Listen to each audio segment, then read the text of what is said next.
गंगापुर गांव में एक घर के आंगन में एक बकरी चमेली अपने घर में आराम से सो रही थी। उसके बच्चे भूख के मारे जाग गए और उन्होंने अपनी मां को जगाना शुरू कर दिया। वे बार बार उसे आवाजें देने लगे कि हमें भूख लगी है, मां उठो। चमेली को यह बिल्कुल अच्छा नहीं लगा कि उसे इतनी सुबह जगाया जा रहा है और उसकी नींद खराब की जा रही है। उसने उन्हें सोने देने की जिद की, लेकिन बच्चे जिद पर उतर आए क्योंकि उन्होंने पिछली रात भी कुछ नहीं खाया था। चमेली को अनचाहे ही उठना पड़ा। वह बड़बड़ाती हुई कहने लगी कि ये बच्चे उसे चैन से सोने भी नहीं देते। जब उसने बच्चों से पूछा कि कल लाया हुआ खाना कहां गया, तो बच्चों ने जवाब दिया कि वे खा चुके हैं। यह सुनकर चमेली को गुस्सा आया और कहने लगी कि तुम्हारे पेट तो जैसे कुएं हैं, जितना लाती हूं सब खा जाते हो। आखिरकार चमेली मजबूर होकर खेत में खाने की तलाश में निकल पड़ी। वह सोचती जा रही थी कि इन बच्चों ने तो नाक में दम कर रखा है, इन्हें क्या पता कि खाना लाने में कितनी मेहनत लगती है। चमेली एक कामचोर और सुस्त बकरी थी। उसे दिन भर सिर्फ सोना पसंद था। पिछली बार जैसे तैसे जंगल से खाना मिल गया था, लेकिन अब वहां के जानवर उसे कुछ देने को तैयार नहीं थे।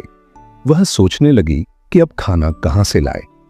इतने में उसे दूर एक बड़ा सा बाग नजर आया जिसमें बहुत सारे फलों के पेड़ थे। वह खुश हो गई और सोचने लगी कि चलो यहीं से कुछ फल ले लेती हूं। जैसे ही वह फल तोड़ने के लिए आगे बढ़ी, एक बैल ने उसे रोक लिया। बैल ने उसे बताया कि ये फल खैरात में नहीं मिलते और अगर फल चाहिए तो कीमत देनी पड़ेगी। चमेली के पास पैसे नहीं थे। उसने बैल से रहम की अपील की और अपनी हालत बताई। बैल को उस पर तरस आया और उसने शर्त रखी कि अगर चमेली रोज बाग में पानी दे और रखवाली करे तो वह उसे रोज खाना दे सकता है। मगर चमेली ने काम करने से इनकार कर दिया और वहां से चली गई। आगे जाकर उसके पैर चलते चलते दुखने लगे। वह थक चुकी थी और कहने लगी कि थोड़े से खाने के लिए कितना चलना पड़ता है। इतने में उसे दूर एक इंसान का घर नजर आया जहां दो बकरियां आंगन में खड़ी घास खा रही थीं। चमेली ने सोचा कि ये मेरी ही जात की बकरियां होंगी, ये जरूर कुछ खाने को देंगी। वह उनके पास पहुंची, मगर वहां भी उसे साफ जवाब मिला कि यहां मुफ्त में खाना नहीं मिलता।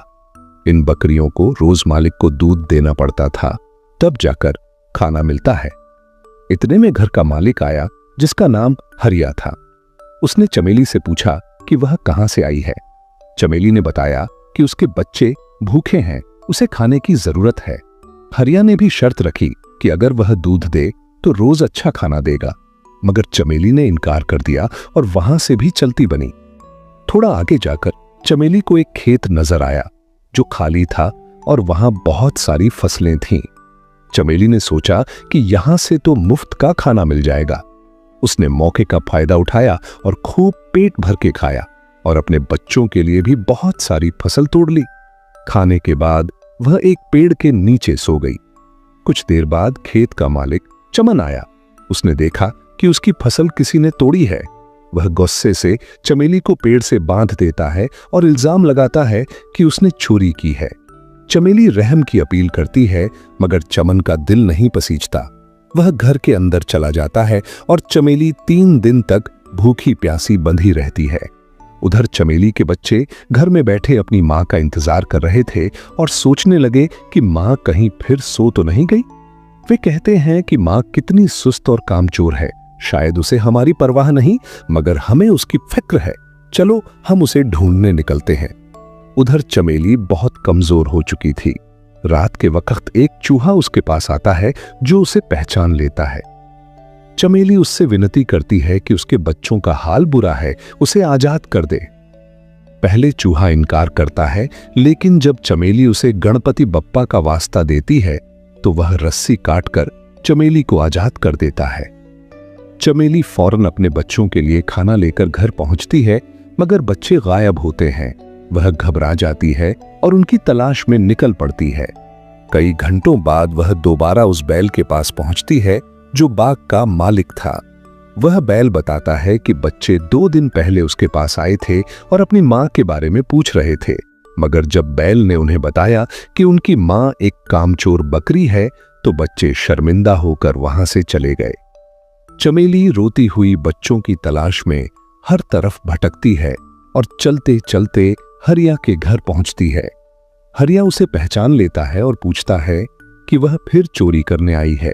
चमेली बताती है कि वह सिर्फ अपने बच्चों की तलाश में आई है। हरिया बताता है कि वे तीनों बच्चे उसके पास भूखे प्यासे आए थे और उसने उन्हें खाना खिलाकर रुखसत किया। वह बताता है कि खाने के बाद वे अपनी मां की तलाश में निकले, मगर एक शेर ने उन्हें पकड़ लिया। यह सुनकर चमेली के होश उड़ जाते हैं और वह फूट फूट कर रोने लगती है।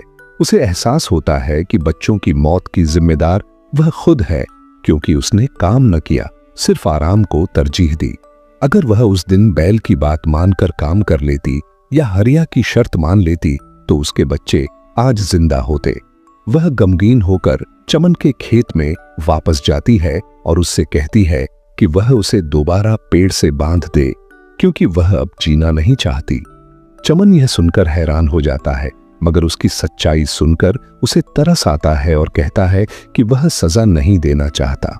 चमेली कहती है कि अगर सजा नहीं दी जाएगी तो वह खुद ही कहीं जाकर मर जाएगी। इतने में पीछे से बच्चों की आवाज आती है। चमेली पीछे मुड़कर देखती है तो उसके तीनों बच्चे जिंदा खड़े होते हैं।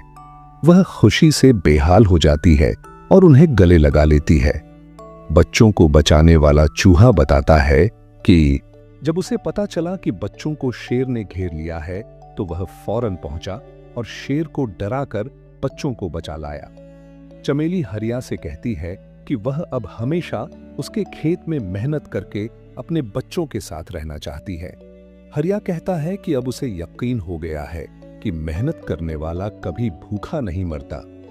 चमेली के बच्चे भी खुश होते हैं कि उनकी मां को अब मेहनत की कीमत समझ आ गई है।